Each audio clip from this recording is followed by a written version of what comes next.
If your bank is not directly connected or you want to upload transactions manually, importing bank transactions into Xero is very useful. In this beginner-friendly guide, you will learn how to import bank transactions into Xero step by step, even if you have zero experience. This helps you keep your financial data updated and ready for reconciliation. To get started, log into your Xero account and go to the Accounting menu.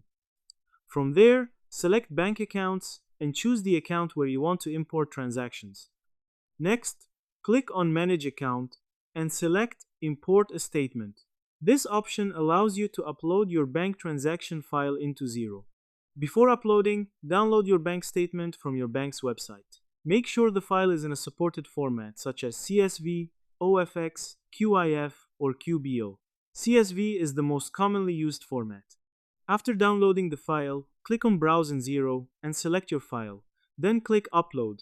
Xero will process the file and display a preview of your transactions. Now, map the fields correctly.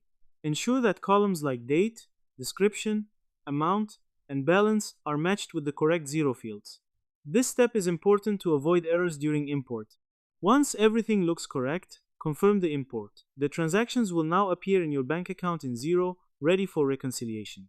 After importing, go to the Reconcile tab and start matching these transactions with your existing records or create new ones if needed.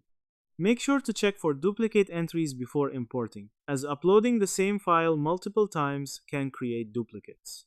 In short, importing bank transactions into Xero involves downloading your bank statement, uploading it into Xero, mapping fields, and confirming the import.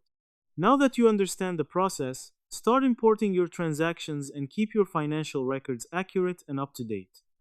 If this helped, like, share, and subscribe for more quick tutorials.